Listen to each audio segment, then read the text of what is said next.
तो hey guys, ये है डाविंसी रिसोल्व का फ्यूजन पेज। और इस वीडियो के अंदर बिगिनर लेवल से लेके आपको इस पेज के ऊपर काम कैसे करते हैं उससे रिलेटेड काफ़ी कुछ बताने वाला हूँ। सबसे पहले आपको बता देता हूँ कि इस पेज को हम यूज कब करते हैं। तो जैसे कट पेज के ऊपर आओगे तो आपको यहाँ पे ट्रांजिशन हो गया, टाइटल्स, इफेक्ट्स, ये सब देखने को मिल जाता है। वहीं एडिट पेज के अंदर आओगे तो वही चीज़ कोलैप्स होके इस इफेक्ट वाले पैनल के अंदर वो सारा चीज़ आपको यहाँ पे दिखाई दे देगा। ट्रांजिशन हो गया, टाइटल, जनरेटर, इफेक्ट, ये सब का आप यूज करके अपने वीडियो प्रोजेक्ट के अंदर इफेक्ट अप्लाई कर सकते हो।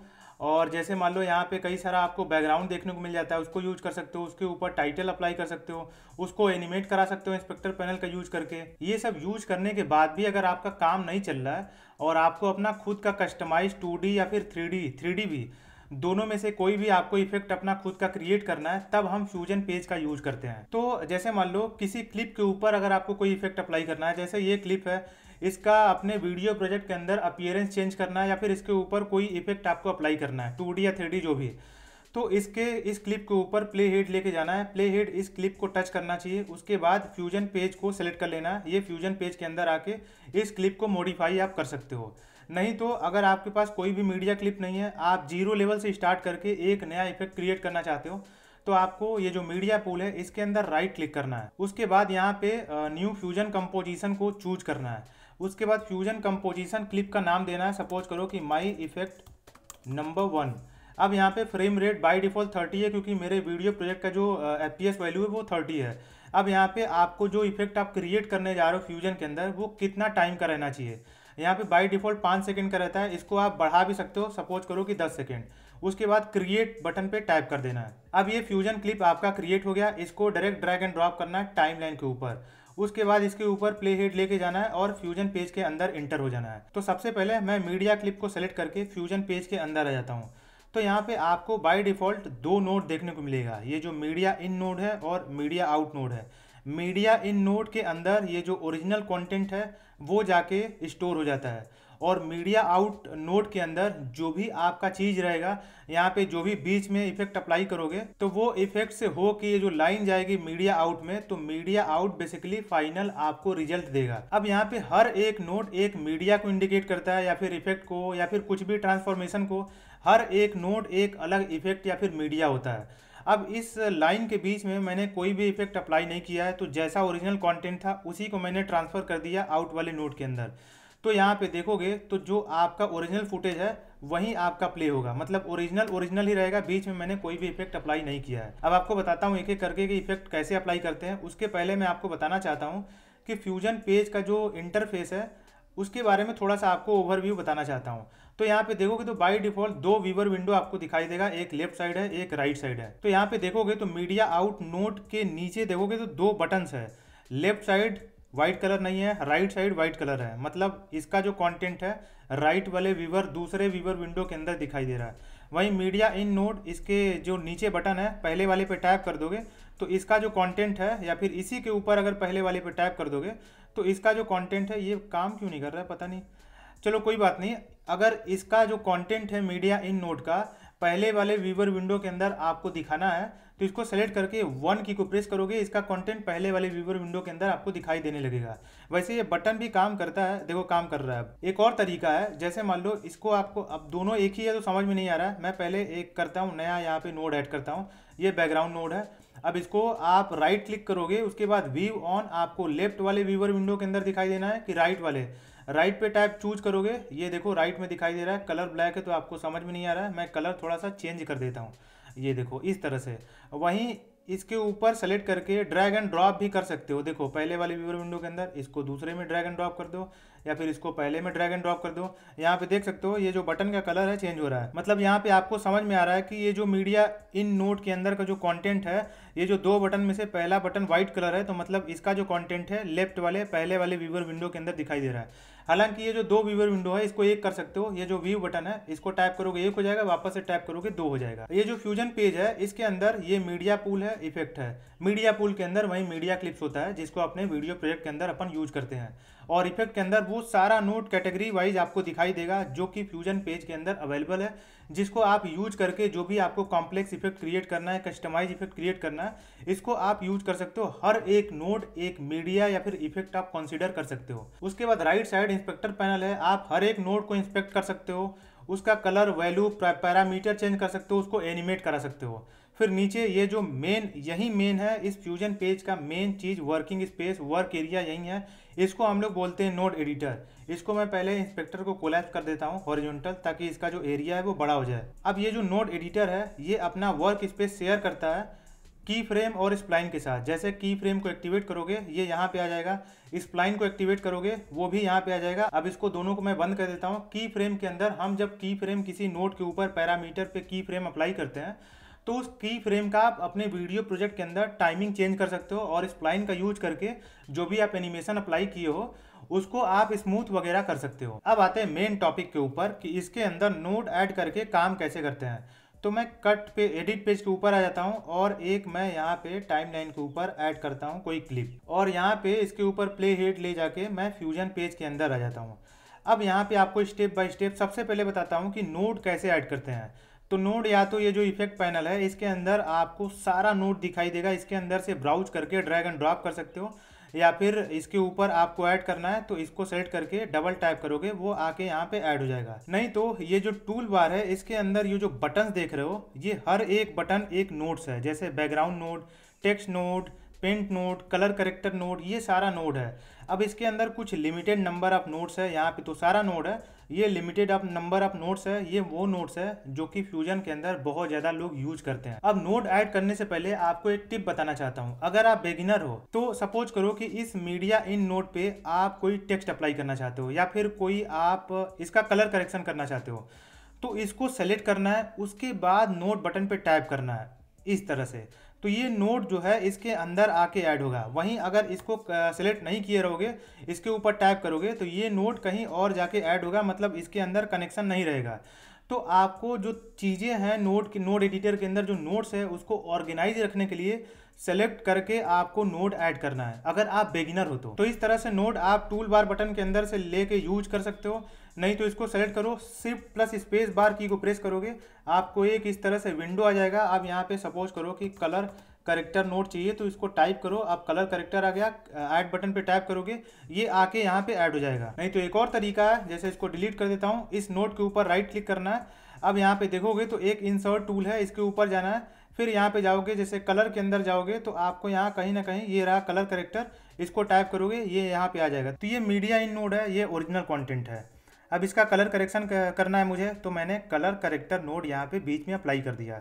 अब ये जो मीडिया इन नोड है इसके ऊपर यहाँ पे कलर करेक्शन के ऊपर जाएगा। तो कलर करेक्शन आपको क्या करना है, सपोज करो कि इसको सीधे मैं सेचुरेशन 0 कर देता हूँ, ब्लैक एंड वाइट हो गया। तो ये यहाँ पे देख रहे हो ये जो ओरिजिनल कंटेंट है ये यहाँ पे जा रहा है। अब इसका सेचुरेशन 0 कर दिया मैंने, अभी सेचुरेशन 0 होके पास हो गया मीडिया आउट पे, तो यहाँ पे देखोगे तो ब्लैक एंड व्हाइट दिखाई दे रहा है। एडिट पेज के ऊपर भी जाओगे तो आपको ब्लैक एंड व्हाइट दिखाई देगा। ये आपको बेसिक समझ में आ गया। तो यहाँ पे वापस से आ जाता हूँ। अब देखो, अब इसको मैं डिलीट करता हूँ। अब यहाँ पे सपोज करो कि पेंट नोड आपको ऐड करना है या फिर इसके ऊपर कोई पेंट करना है, तो इसको मैंने ऐड कर दिया। अब यहाँ पे जैसे मान लो मैं कलर यहाँ पे चेंज कर देता हूँ, सपोज करो कि रेड कर देता हूँ। उसके बाद ये सब कैसे काम करता है वो बताऊंगा आपको आगे की वीडियो में। जो अलग अलग नोड है उसको कैसे यूज़ करते हैं वो आपको सब कुछ बताऊंगा एक एक करके। तो जैसे मान लो इसको मैं यहाँ पे पेंट नोड ऐड कर दिया। अब यहाँ पे मैं कुछ पेंट कर देता हूँ इसके ऊपर, ठीक है।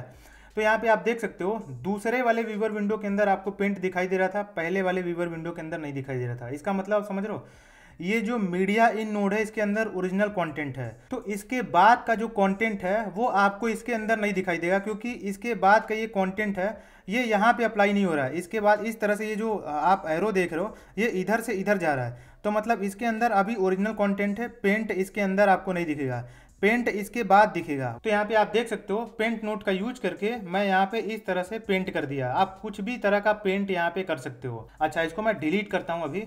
अब आता हूँ टेक्स्ट नोट के ऊपर। अब जैसे मान लो मैंने क्यों बताया था कि बिगिनर आप हो तो नोट को सेलेक्ट करके या फिर इस नोट के अंदर ऐड करना है, तो इस नोट को सेलेक्ट करके आपको दूसरा नोट चूज करना है उसको ऐड करने के लिए अपने नोट ट्री के अंदर। वो इसलिए कि जैसे मान लो पेंट नोट को आपने टाइप किया तो ये इस लाइन के बीच में ऐड हुआ है। वहीं अगर टेक्स्ट नोट को टाइप करोगे तो ये देखोगे तो एक मर्ज नोट क्रिएट करके वो टेक्स्ट नोट ऐड होगा। अब मैं यहाँ पे आपको बताना चाहता हूँ कि जैसे ये मैंने टेक्स्ट नोड ऐड किया, मैं अंडू करता हूँ, उसी तरह से बैकग्राउंड नोड ऐड करोगे वो भी मर्ज के साथ ऐड होगा। तो इस नोड एडिटर के अंदर कुछ नोड है जो कि मर्ज नोड के साथ बाय डिफ़ॉल्ट डाविंसी ऐड करता है। वैसे आप चाहो तो इसको डिसकनेक्ट कर दो और टेक्स्ट नोड को यहाँ पे ऐड कर दो और इससे इसको कनेक्ट करो, और उसके बाद सपोज करो कि यहाँ पे मैं बैकग्राउंड ही ले लेता हूँ। बैकग्राउंड को इससे कनेक्ट करो और इस बैकग्राउंड का आउटपुट यहाँ पे मीडिया आउट के अंदर ले जाओ, तो आपका यहाँ पे फुटेज दिखेगा ही नहीं। इस बैकग्राउंड का मैं कलर चेंज कर देता हूँ, सपोज करो कि मैं इसका कलर यहाँ पे रेड कर देता हूँ। तो यहाँ पे क्या हो रहा है कि ये मीडिया नोड है। अब ये जो मीडिया इन है, ये जो कंटेंट है, अब इस कंटेंट के ऊपर ये वाला लेयर आके बैठ गया है। जैसे यहाँ पे लेयर बेस्ड सिस्टम है, तो यहाँ पे ये मीडिया हो गया। अब इसके ऊपर कोई मीडिया ऐड करोगे, सपोज करो कि ये जो कंटेंट है इसके ऊपर मैं ये वाला मीडिया ऐड कर दे रहा हूँ, तो नीचे वाला जो कंटेंट है वो आपको नहीं दिखाई देगा, ऊपर वाला जो कंटेंट है वो आपको दिखाई देगा। उसी तरह से फ्यूजन नोड के अंदर हम काम करते हैं। तो मैं इसको पहले डिलीट कर देता हूँ और फिर फ्यूजन पेज के अंदर आता हूँ। इसीलिए मैंने बताया कि अगर आप बिगिनर हो तो आप जैसे मान लो टेक्स्ट नोड को भी इस तरह से ऐड करोगे तो टेक्स्ट जो है इस कंटेंट को रिप्लेस कर देगा। तो मैंने बताया इसीलिए कि आप जो अगर बिगिनर हो तो ऐसे मत नोड ऐड करना। आप इस नोड को सेलेक्ट करना, उसके बाद टेक्स्ट नोड पे टैप करना, ये मर्ज के साथ यहाँ पे ऐड होगा। अभी बताता हूँ ये मर्ज काम कैसे करता है। तो यहाँ पे इस तरह से इस टेक्स्ट को यहाँ पे चेंज कर सकते हो। सपोज करो कि यहाँ पे कुछ भी लिख दो, ठीक है। अब आपको बताता हूँ ये जो मर्ज नोड है, जैसे ये मर्ज कहाँ गया, ये रहा मर्ज। अब इस नोड के अंदर कोई भी नोड आप नोड एडिटर के अंदर ऐड करने जाओगे तो उस नोड के अंदर आपको कुछ ट्रेंगुलर काइंड ऑफ एरो दिखाई देगा, जिसको हम लोग पोर्ट बोलते हैं। ये जो ट्रेंगुलर है इसको इनपुट पोर्ट बोलते हैं। ये इनपुट पोर्ट है, ये है। और ये जो ग्रे कलर का स्क्वायर काइंड ऑफ आपको दिखाई दे रहा है शेप, ये आउटपुट पोर्ट है। और यहाँ पे ये जो इनपुट पोर्ट है इसका कलर आप अलग अलग देख सकते हो। ये जो आपको दो कलर अभी ध्यान देना है, ग्रीन कलर और येलो कलर। येलो कलर यहाँ पे देख सकते हो लिख के आ रहा है, यहाँ पे लेके कर्सर ले जाके होल्ड करोगे तो ये देखो बैकग्राउंड है। अब ये जो ग्रीन के ऊपर लेके जाओगे तो ये फोरग्राउंड है। मतलब येलो कलर बैकग्राउंड नोड को कनेक्ट करता है और ग्रीन कलर फोरग्राउंड को। तो यहाँ पे आप मर्ज नोड के अंदर देखोगे तो ये जो येलो कलर है ये बैकग्राउंड कंटेंट है, और ये जो ग्रीन कलर है, ये जो टेक्स्ट है, ये ग्रीन कलर वाले पोर्ट के ऊपर जाके ऐड हो रहा है। तो मतलब ये फोरग्राउंड है, मतलब ये इसके इस कंटेंट के ऊपर जाके प्लेस हो रहा है। वहीं अगर इसको मैं डिस्कनेक्ट करता हूँ और इसको भी मैं डिस्कनेक्ट करता हूँ और इसका आउटपुट ले जाके मैं येलो वाले इनपुट पोर्ट के ऊपर, मर्ज वाले इनपुट पोर्ट के अंदर येलो वाले कलर के ऊपर जाके ऐड कर देता हूँ। तो अब इसको यहाँ पे ग्रीन के ऊपर ऐड कर देता हूँ। तो ये देखोगे तो ये जो टेक्स्ट है येलो इनपुट के ऊपर, येलो पोर्ट के ऊपर ऐड हुआ, तो ये बैकग्राउंड हो गया है और ग्रीन वाला फोरग्राउंड हो गया है। मतलब जो येलो वाला है वो नीचे का लेयर हो गया है और ग्रीन वाला ऊपर का लेयर हो गया है। जैसे यहाँ पे जाओगे तो ये कंसीडर कर सकते हो बैकग्राउंड है और इसके ऊपर कोई और सा यहाँ पे लेयर ऐड कर दोगे तो ये जो है फोरग्राउंड है। तो मतलब इसके ऊपर यहाँ पे कर्सर जो प्ले हेड है लेके जाओगे तो ये आपको दिखाई देगा, नीचे का नहीं दिखाई देगा। ये बैकग्राउंड है और ये फोरग्राउंड है। तो वहीं यहाँ पे मैं आपको बताना चाहता हूँ, सॉरी, इसके ऊपर प्ले हेड लेके जाता हूँ और मैं फ्यूजन के अंदर आता हूँ।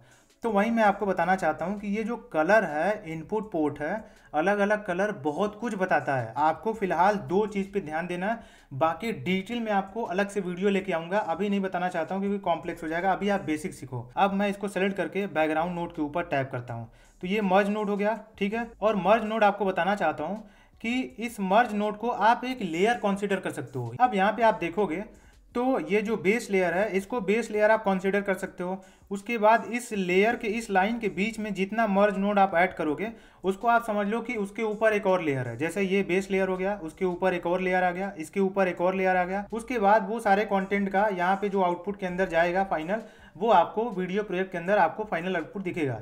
तो यहाँ पे देखोगे तो इस मर्ज नोड को यहाँ से आओगे तो इसका ब्लेंडिंग यूज करके इस तरह से इसको ब्लेंड कर सकते हो। यहाँ पे इसका जो ब्लेंडिंग है 0 कर दोगे तो ये ट्रांसपेरेंट हो जाएगा। मतलब इस मर्ज नोड के अंदर जो कंटेंट है बैकग्राउंड वो आपको नहीं दिखेगा। जैसे इसको मैं पहले ब्लेंड को 1 कर देता हूँ। अब यहाँ पे साइज का यूज करके इसको छोटा और बड़ा कर सकते हो।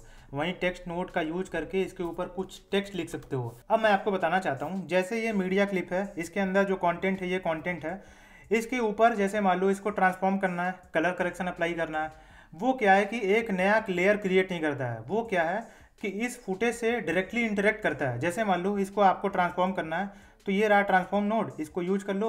अब इसको राइट ले जाना है, लेफ्ट ले जाना है, या फिर इसका साइज छोटा बड़ा करना है, या फिर मैं मीडिया पूल के अंदर से एक और मीडिया क्लिप यहाँ पे लेता हूँ। सपोज करो कि मैं ये वाला मीडिया क्लिप यहाँ पे लेता हूँ, या फिर ये वाला मीडिया क्लिप यहाँ पे लेता हूँ। ठीक है, अब इसको मैं डिलीट करता हूँ। अब इसको मैं यहाँ पे इससे ऐड करता हूँ। आपको ऐड करना है तो इसका आउटपुट, इस मीडिया कंटेंट का आउटपुट, अब इस मीडिया क्लिप को मैं पहले वाले व्यूअर विंडो के अंदर दिखाई देता हूँ और मीडिया पूल को बंद कर देता हूँ। तो ये जो कंटेंट है इसका आउटपुट लेना है और यहाँ इस आउटपुट से कनेक्ट कर देना है। अब ये मर्ज नोड ऑटोमेटिक क्रिएट कर देगा। नहीं तो आप इस तरह से कर सकते हो कि ये जो मर्ज नोड है यहाँ पे बीच में प्लेस कर दो। ठीक है, उसके बाद इसके फोरग्राउंड से इसको कनेक्ट कर दो और इसके बैकग्राउंड से ये तो कनेक्टेड है। तो अब यहाँ पे देखोगे तो इसके बीच में आप ये जो कंटेंट है, इसका जो आउटपुट है, इसके बीच में आप एक ट्रांसफॉर्म नोड अप्लाई कर दो। इसको ट्रांसफॉर्म कर दो। सपोज करो कि इसको आप छोटा कर दो। ट्रांसफॉर्म नोड को आप इस तरह से यूज करके इसको छोटा कर दो और इसको आप इस तरह से पोजीशन कर दो। ठीक है, इस तरह से आप नीचे पोजीशन कर दो। अब मैं आपको एक छोटा सा मैप एनिमेशन क्रिएट करके इस फ्यूजन पेज के अंदर दिखा देता हूँ ताकि चीज़ें और ज़्यादा क्लियर हो जाए। उसके पहले मैं आपको बताना चाहता हूँ कि फ्यूजन पेज के अंदर किसी क्लिप के ऊपर जो भी आप काम करोगे, एडिट या कट पेज के ऊपर आओगे तो आप यहाँ पे देख सकते हो ये जो क्लिप है इसके नीचे जो नेम है, नेम के लेफ्ट साइड ये 3 स्टार का बैज आपको दिखाई देगा। इसका मतलब इस क्लिप के ऊपर फ्यूजन पेज के अंदर काम हुआ है। तो यहाँ पे मैं फ्यूजन कंपोजिशन क्रिएट करता हूँ। Right click, new fusion composition, map anime. ठीक है, 5 सेकेंड इनफ है। क्रिएट करता हूँ और यहाँ पे टाइमलाइन से सारा चीज़ मैं डिलीट कर देता हूँ और मैप एनिमे को मैं टाइमलाइन के ऊपर ड्रैग एंड ड्रॉप करता हूँ इस तरह से। ठीक है, अब मैं आता हूँ फ्यूजन पेज के अंदर और यहाँ पे पहले मैं 2 मैप यहाँ पे मैंने डाउनलोड कर रखा है, इसको ड्रैग एंड ड्रॉप करता हूँ। वर्ड मैप को मैं यहाँ पे नीचे ड्रैग एंड ड्रॉप करता हूँ और इसका नाम यहाँ पे चेंज कर देता हूँ, वर्ड मैप। ठीक है, इसको मैं मीडिया आउट से कनेक्ट कर देता हूँ। अब यहाँ पे मैंने कनेक्ट कर दिया। अब जैसे मान लो ये जो इंडिया है इसको मैं यहाँ पे ड्रैग एंड ड्रॉप करता हूँ। अब इसका नाम चेंज कर देता हूँ। फंक्शन 2 की नोट को सेलेक्ट करना है, फंक्शन 2 की प्रेस करना है और यहाँ पे नाम दे देना, ओके बटन पे टाइप कर देना, ये इंडिया नाम हो गया। अब इसको मैं यहाँ पे कनेक्ट कर देता हूँ इस तरह से। ठीक है, अब इसको वर्ड मैप यहाँ पे मैं दिखा देता हूँ और मीडिया पूल को बंद कर देता हूँ। अब यहाँ पे देखोगे तो ये जो इंडिया है इसके अंदर कोई भी कंटेंट नहीं है, बस ये इंडिया का यही कंटेंट है। आप ये कैसे करते हैं वो आप QGIS सॉफ्टवेयर का यूज़ कर सकते हो। अगर आपको ये ट्यूटोरियल चाहिए तो बता दूंगा। वैसे तो ये डाविंसी और ब्लेंडर का चैनल है, तो बस इसी दोनों से आपको वीडियो देखने को मिलेगा। बीच में किसी वीडियो के अंदर मैप एनिमेशन का सेपरेट वीडियो लाऊंगा तो उसके बीच में बता दूंगा कि कैसे अपना खुद का मैप क्रिएट करते हैं विदाउट एनी कॉपीराइट इशू। तो यहाँ पे अभी फ्यूजन पे आते हैं। फ्यूजन को आपको समझाना है वो कैसे काम करता है। अब मैं चाहता हूँ कि ये जो वर्ड मैप है वो जूम हो इंडिया पे और इंडिया जो है वो थोड़ा सा ब्लिंक हो और स्टार्टिंग में ही ये इंडिया का कलर इस तरह से नहीं दिखाई दे। तो आपको क्या करना है कि सबसे पहले आपको ये मर्ज नोड, ये पहले आपको बता देता हूँ, ये है आपका टाइम रूलर। अब इसके अंदर ये जो वीडियो यहाँ सेटिंग पे आओगे तो ये जो वीडियो प्रोजेक्ट का जो फ्रेम रेट है 30 है। तो ये आपको फ्रेम्स दिखाई दे रहा है, ये 5 फ्रेम है, ये 10 नंबर फ्रेम है, ये 15 है। अब इसको यहाँ पे जूम इन और जूम आउट कर सकते हो। ये जो टाइम स्लाइडर है इसको यूज करके इस तरह से स्लाइड करके इसको जूम इन और जूम आउट कर सकते हो। और ये जो 2 एलो हैंडल आपको दिखाई दे रहा है, तो ये जो आपने फ्यूजन क्रिएट किया है 5 सेकेंड का, तो ये 5 सेकेंड का इधर से 0 फ्रेम और इधर से 150 फ्रेम। 150 फ्रेम इसलिए कि 5 सेकेंड का है और आपका जो वीडियो प्रोजेक्ट का जो फ्रेम रेट है वो 30 है, मतलब 30 × 5 150 आएगा। ये 145 150, तो ये 150 फ्रेम्स है। यहाँ पे देख सकते हो 0 से लेके 149, 0 वाला काउंट हुआ है तो 149, 1 से होता तो 150। और यहाँ पे ये फ्रेम फीड कर सकते हो। सपोज करो कि आपको फ्रेम नंबर 24 पे जाना है, 24 फीड करो और इंटर की प्रेस करो। ये 20 फ्रेम के ऊपर आपका जो प्ले हेड है यहाँ पे आ जाएगा। अब मैं यहाँ पे ये जो वर्ड मैप है इसके बाद एक ट्रांसफॉर्म नोड अप्लाई करता हूँ इस तरह से। ठीक है, अब इसको मैं ट्रांसफॉर्म करता हूँ, इस विंडो के अंदर फिट कर देता हूँ। पहले इसको मैं इस तरह से साइज कर देता हूँ, ये विंडो के अंदर फिट हो गया। स्टेप बाय स्टेप आप समझना। ये वर्ड मैप है, इसके बाद मैंने ट्रांसफॉर्म नोड यूज किया और इस जो कंटेंट है यहाँ पे है और यहाँ से ट्रांसफॉर्म हो गया। ये ट्रांसफॉर्म हो गया, यहाँ पे नहीं दिखाई दे रहा क्योंकि यहाँ पे ट्रांसफॉर्म नहीं हुआ है, यहाँ पे हुआ है। तो इसको इस तरह से ड्रैग एंड ड्रॉप करोगे, ये ट्रांसफॉर्म हो गया है। उसके बाद ये मर्ज नोड एक नया लेयर क्रिएट हुआ और यहाँ पे मैंने कंटेंट डाला, ये जो इंडिया का मैप है इसको। अब मैं चाहता हूँ 30 FPS का वीडियो प्रोजेक्ट का फ्रेम रेट है, तो 30 यहाँ पे फीड करोगे, 30 फ्रेम पे आ गया। यहाँ से यहाँ 1 सेकेंड है। अब यहाँ तक ये जो मर्ज है यहाँ तक दिखाई ना दे, इसको मैं ब्लेंड कर देता हूँ 0। अब यहाँ पे एक की फ्रेम ऐड कर देता हूँ, ठीक है। अब यहाँ पे 31 फ्रेम के ऊपर आता हूँ, ठीक है। अब इसको मैं ब्लेंड जो है इसको 1 कर देता हूँ इस तरह से। अब मैं इसका कलर चेंज करना चाहता हूँ, इसका बाय डिफ़ॉल्ट कलर ये है, मैं इसका कलर चेंज करना चाहता हूँ। तो मैं क्या करूँगा कि इसके आगे एक बैकग्राउंड नोड ऐड कर दूंगा। ये जो बैकग्राउंड नोड है ये इस तरह से डायरेक्ट ड्रैग एंड ड्रॉप कर दूंगा। ये मर्ज नोड मुझे नहीं चाहिए, मैं इसको डिस्कनेक्ट करता हूँ और यहाँ पे इसको यहाँ पे प्लेस करता हूँ और इस इंडिया को बैकग्राउंड के ऊपर ले जाता हूँ और इस बैकग्राउंड को मर्ज से कनेक्ट कर देता हूँ, ठीक है। अब ये बैकग्राउंड ब्लैक दिखाई दे रहा है, ये जो इसका कलर है वो रिप्लेस हो गया। बैकग्राउंड नोड के अंदर जो कलर है, जो भी आप चूज करोगे उस कलर से वो रिप्लेस होगा। जैसे मान लो ये थोड़ा सा रेड टाइप का मैं यहाँ पे कलर चूज कर लेता हूँ या फिर ऑरेंज टाइप का, ठीक है। अब यहाँ पे मैं चाहता हूँ कि ये जो फुटेज है वो जूम हो यहाँ पे, तो यहाँ पे इस मर्ज नोड के बाद एक और मैं ट्रांसफॉर्म नोड ऐड करता हूँ यहाँ पे, ठीक है। अब मैं 0 फ्रेम के ऊपर चला जाता हूँ और यहाँ पे साइज और सेंटर ये जो पोजीशनिंग है इसके ऊपर की फ्रेम दोनों के ऊपर ऐड करता हूँ और मैं 30 फ्रेम के ऊपर आ जाता हूँ, 30 फ्रेम के ऊपर 1 सेकेंड के ऊपर। अब मैं क्या करता हूँ कि इसको 2 गुना जूम कर देता हूँ या फिर 2.2 टाइम्स जूम कर देता हूँ और मैं क्या करता हूँ कि इसको पोजीशन कर देता हूँ इंडिया के ऊपर। ये इस तरह से नीचे आ गया और इस तरह से इसको राइट साइड ले जाता हूँ और इसको सेंटर के ऊपर पोजीशन कर देता हूँ, ठीक है। अब इसको प्ले करके देख लेता हूँ कैसा दिखता है। अब ये देखो इस तरह से दिखाई दे रहा है। अब यहाँ पे देखोगे तो ये जो इंडिया का मैप है, बैकग्राउंड कलर है, ये बाहर जा रहा है इंडिया से। वो इसलिए कि ये जो ट्रांसफॉर्म है मैं यहाँ पे पेस्ट कर देता हूँ ताकि जो दोनों ट्रांसफॉर्मेशन है वो सेम अप्लाई हो। अब देखो यहाँ पे है, क्योंकि इसको मैंने ट्रांसफॉर्म किया था ना, ये दोनों 180p है, ये भी 180p है, ये भी है। दोनों को मैंने ट्रांसफॉर्म किया है, दोनों का रिजोल्यूशन सेम था, तो इसको ट्रांसफॉर्म किया है तो इसको भी करना पड़ेगा। तो इसको भी मैंने ट्रांसफॉर्म कर दिया इस तरह से, ठीक है। अब यहाँ पे 30 सेकंड पे इस तरह से जूम हो गया। अब मैं चाहता हूँ कि ये जो बैकग्राउंड कलर है वो ब्लिंक हो, तो इसको सेलेक्ट करना है और यहाँ पे ये जो अल्फ़ा है इसके ऊपर टैप करना है, एक की फ्रेम ऐड करना है आपको। यहाँ पे नहीं, 31 फ्रेम के ऊपर जाना है आपको, यहाँ पे एक की फ्रेम ऐड करना है और थोड़ा सा 2 सेकेंड और बढ़ाना है 33 और इसको 0 कर देना है। फिर यहाँ पे आपको 35 जाना है, फिर इसको 1 कर देना है, फिर यहाँ पे आपको जाना है 37, फिर इसको 0 कर देना है, ब्लिंकिंग करना है तो फिर आपको 39 जाना है और इसको पूरा प्रॉपर 1 कर देना है। तो इस तरह से आपका एनिमेशन क्रिएट हो गया, ये देखो, ठीक है। तो इस तरह से ये फ्यूजन काम करता है। अब आपको एक और चीज़ बताना चाहता हूँ, अब इसको मैं डिलीट कर देता हूँ। सपोज करो कि जैसे ये वाला क्लिप है, ठीक है, ये वाला क्लिप है, यहाँ पे इसको डिलीट करता हूँ और इसके ऊपर सपोज करो कि एक और क्लिप है, ये वाला क्लिप है। अब जैसे मान लो आप यहाँ पे आ गए, अब इसको इसके ऊपर कहीं भी प्ले हेड लेके जाओगे, फ्यूजन पेज के अंदर जाओगे, तो जो ये ऊपर वाला लेयर है उसका फ्यूजन पेज के अंदर आपको दिखाई देगा, जो मीडिया इन और मीडिया आउट नोड है। यहाँ पे बीच में जो भी आप चीज़ अप्लाई करोगे वो जो नीचे वाला लेयर है इसके ऊपर आपका इफेक्ट अप्लाई नहीं होगा। अगर आप चाहते हो कि ये जो लेयर है वो एज इट इज़ रहे, बस नीचे वाले को आपको फ्यूजन के अंदर ओपन करना है और उसके अंदर अंदर आपको इफेक्ट अप्लाई करना है। तो नीचे वाले क्लिप के ऊपर राइट क्लिक करना है, ये जो आपको दिखाई देगा ओपन इन फ्यूजन पेज, इसको चूज करना है। अब उस क्लिप को आप फ्यूजन पेज के अंदर ऐड कर दिए। अब उसके ऊपर जो भी आपको इफेक्ट अप्लाई करना है वो अप्लाई कर सकते हो। सपोज करो कि यहाँ पे इसका सेचुरेशन 0 करना है, चाहे जो भी करना है, तो वो उस नीचे वाले लेयर के ऊपर वो अप्लाई होगा।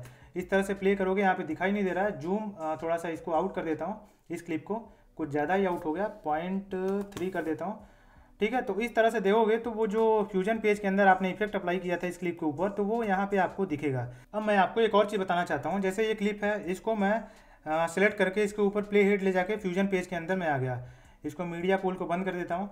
अब यहाँ पे मैं एक ट्रांसफॉर्म नोड ऐड करता हूँ, ये ट्रांसफॉर्म नोड हो गया। अब यहाँ पे मैं एक एनिमेशन अप्लाई करता हूँ, की फ्रेम अप्लाई करता हूँ, ये 200 फ्रेम हो गया, नहीं तो मैं यहाँ पे 30 पे आता हूँ। 1 सेकेंड के बाद जो ट्रांसफॉर्मेशन है वो एनिमेट होने लगे। तो यहाँ पे साइज़ के ऊपर और सेंटर, ये जो पोजीशनिंग है इसके ऊपर की फ्रेम मैंने अप्लाई कर दिया और 60 फ्रेम के ऊपर जाता हूँ, मतलब दूसरे सेकंड के ऊपर, और यहाँ पे मैंने इसको 2 गुना 2 टाइम जूम कर दिया, ठीक है। और इसके मैं पोजीशन कर दिया यहाँ पे, ठीक है, इस तरह से, ठीक है। अब यहाँ पे प्ले करोगे तो इस तरह से आपको ये दिखाई देगा, ठीक है। अब ये जो की फ्रेम पैनल है ये नोड एडिटर के साथ अपना स्पेस शेयर करता है।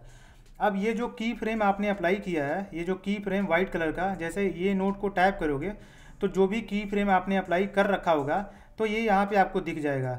यहाँ पे की फ्रेम किसी नोड के ऊपर अगर आपने अप्लाई कर रखा है तो उस नोड के नाम के सामने ये जो वाइट कलर का, इस तरह से वाइट और ब्लैक कलर का जो एक तरह से स्क्वायर काइंड ऑफ इस तरह से रोटेट रहेगा, ये आपको दिखाई देगा आइकॉन। तो इसके ऊपर की फ्रेम अप्लाई है। अब इस नोड को मैंने सेलेक्ट नहीं कर रखा है, इसको सेलेक्ट कर रखा है, इसके ऊपर कोई भी की फ्रेम अप्लाई नहीं है। तो यहाँ पे कहीं भी आपको white handle, white vertical line नहीं दिखाई दे रहा है। इसको सेलेक्ट करोगे, इसके ऊपर की फ्रेम अप्लाई है, यहाँ पे आप आइकॉन देख सकते हो। तो यहाँ पे 2 लाइन दिखाई दे रहा है आपको, की फ्रेम यहाँ पे एक है और एक यहाँ पे है। तो इस की फ्रेम को पोजीशन करना है आपको यहाँ 30 फ्रेम के बाद नहीं अप्लाई करना है, आपको सपोज करो कि यहाँ से अप्लाई करना है। तो यहाँ पे की फ्रेम के अंदर जाके ट्रांसफॉर्म को अप्लाई कियो की फ्रेम, तो ट्रांसफॉर्म को सेलेक्ट करना है। उसके बाद इसको जूम इन जूम आउट कर सकते हो, नहीं तो इसके ऊपर सेलेक्ट करोगे, पूरा जो की फ्रेम है वो एक डिस्प्ले के अंदर फिट हो जाएगा। उसके बाद ये जो इसका पोजीशनिंग है, इसको पहले मैं एक्सपेंड करता हूँ। तो इन दोनों को आप सेलेक्ट करो इस तरह से। ये जो की फ्रेम है आप इसको इस तरह से मूव कर सकते हो, यहाँ पे इस तरह से मूव कर सकते हो। ये देखो यहाँ पे मूव हो रहा है। अब ये प्ले करोगे तो यहाँ पे 30 फ्रेम के बाद जो जूम इन इफेक्ट है अप्लाई नहीं होगा, यहाँ पे ले जाओगे। अब ये देखो इस तरह से। वहीं स्प्लाइन के अंदर जाओगे, की फ्रेम को बंद कर देता हूँ। वैसे की फ्रेम के अंदर और भी बहुत सारा आप सेटिंग कर सकते हो, वो आपको आगे के वीडियो में बताऊंगा डिटेल में, जब की फ्रेम का सेपरेट वीडियो लाऊंगा। तो अभी आपको फ्यूजन को मोटी मोटा बता देता हूँ कि फ्यूजन के ऊपर काम कैसे करते हैं। स्प्लाइन के ऊपर आओगे तो ये जो की फ्रेम आपने अप्लाई किया है वो लीनियर मोशन हो रहा है। तो इसको अगर आपको स्मूथ करना है तो जैसे मान लो इसके ऊपर टैप करोगे तो जो भी आपका की फ्रेम है, जैसे ट्रांसफॉर्म को सेलेक्ट करो और इसको सेलेक्ट करोगे, वो सारा एक डिस्प्ले के अंदर फिट हो जाएगा। उसके बाद ये सेलेक्ट ऑल करो, सारा की फ्रेम को सेलेक्ट करो। उसके बाद स्मूथ बटन पे टैप करोगे, वो सारा जो की फ्रेम है स्मूथ हो जाएगा। अब इसको प्ले करोगे तो वो देखो तो अच्छा से प्ले हो रहा है। अब जैसे मान लो नोड एडिटर के अंदर एक और यहाँ पे क्लिप मैं अप्लाई करता हूँ, सपोज करो कि ये वाला। अब इसको मैं इससे ऐड कर देता हूँ, ठीक है। अब इसको मैं ट्रांसफॉर्म कर देता हूँ। अब यहाँ पे ट्रांसफॉर्म नोड यहाँ पे अप्लाई करता हूँ, ये ट्रांसफॉर्म नोड हो गया। इसका मैं साइज थोड़ा सा छोटा कर देता हूँ, ये इस तरह से छोटा हो गया। अब यहाँ पे आ जाता हूँ, इसको प्ले करता हूँ, मीडिया व्यूवर विंडो, ये हो गया, ये आपका दिखाई दे रहा है, ठीक है। इस तरह से प्ले हो रहा है। अब मैं जैसे मान लो ये जो आप पहले वाले फ्रेम के ऊपर आ जाओ। अब यहीं से दोनों क्लिप आपको दिखाई दे रहा है। आप चाहते हो कि ये जो पहला क्लिप है, ये वाला क्लिप है, जो ऊपर का क्लिप है, इसको थोड़ा टाइम बाद दिखाना है। तो आप क्या कर सकते हो कि की फ्रेम को ओपन कर सकते हो और जैसे मान लो ये मीडिया 2 है तो ये मीडिया 2 हो गया। इसको आप इस तरह से ड्रैग राइट कर दोगे तो ये जो स्टार्टिंग में है यहाँ पे है, इसका आपको चीज़ नहीं दिखाई देगा। अब यहाँ पे की यहाँ से दिखाई दे रहा है। तो की फ्रेम का ये भी यूज कर सकते हो कि जैसे मान लो कोई मीडिया क्लिप है, उसको थोड़ा देर बाद दिखाना है, थोड़ा पहले दिखाना है, कब दिखाना है, बीच में दिखाना है, फिर इधर से गायब करना है, लास्ट में आपको नहीं दिखाना है। तो इस तरह से इसको ड्रैग एंड ड्रॉप कर सकते हो, इधर से ट्रिम कर सकते हो, इधर से। ये सेपरेट वीडियो का पार्ट है, बहुत ज़्यादा कॉम्प्लेक्स हो जाएगा। अभी आपको बेसिक क्लियर हो गया, यही बहुत है। बाकी एक एक करके वीडियो लाते जाऊंगा, आपका सारा चीज़ क्लियर होता जाएगा। स्पेक्टर को मैं बंद कर देता हूँ। अब यहाँ पे इसको इस तरह से 2 फिंगर से इधर उधर ड्रैग करोगे तो ये जो नोड एडिटर है, इसके अंदर जो नोड है उसको इस तरह से मूव कर सकते हो। कमांड या फिर कंट्रोल विंडो लैपटॉप है आपके पास तो उसको प्रेस करके इस तरह से 2 फिंगर से ड्रैग अप डाउन करोगे तो इस तरह से जूम इन जूम आउट कर सकते हो। और हो सकता है कभी कभी इस तरह से ज़्यादा जूम कर दो, या फिर आपके नोड एडिटर के अंदर बहुत ज़्यादा कॉम्प्लेक्स, बहुत ज़्यादा नोड्स है, तो जब आपके नोड एडिटर डिस्प्ले के अंदर से बाहर नोड चला जाएगा तो इस तरह से आप विंडो दिखाई दे रहा है, यहाँ से आप इस तरह से नोड के ऊपर ये जो नोड्स है, ये कलर देख रहे हो, ये नोड्स है। ये देखो 1 नोड, 2 नोड, 3 नोड, इधर एक नोड है, इधर एक नोड है। तो इस तरह से ड्रैग करके यहाँ पे पोजीशन कर सकते हो। नहीं तो अगर आप बहुत ज़्यादा इधर उधर चले गए हो तो इसके ऊपर टैप करोगे तो सेंटर आप चले जाओगे, ऐसे टैप करोगे सेंटर आप चले जाओगे। और इस डिस्प्ले का आप साइज बड़ा छोटा यहाँ पे देखोगे तो बॉटम साइड पकड़ के हैंडल इस तरह से बड़ा छोटा कर सकते हो। तो ये रहा फ्यूजन का ट्यूटोरियल। अब मैंने उम्मीद है कि सारा बेसिक्स क्लियर कर दिया। बाकी तो मुझे कुछ दिख नहीं रहा है जो कि बेसिक्स के अंदर मैं बताऊँ, और कुछ छूटा होगा तो वैसे भी मैं वीडियो लाते रहूँगा। चैनल तो WC रिसॉल्व और ब्लेंडर का ही है, तो एक एक करके वीडियो लाते रहूँगा। उम्मीद है कि इस वीडियो के अंदर मैंने सारा चीज़ क्लियर किया बेसिक से रिलेटेड।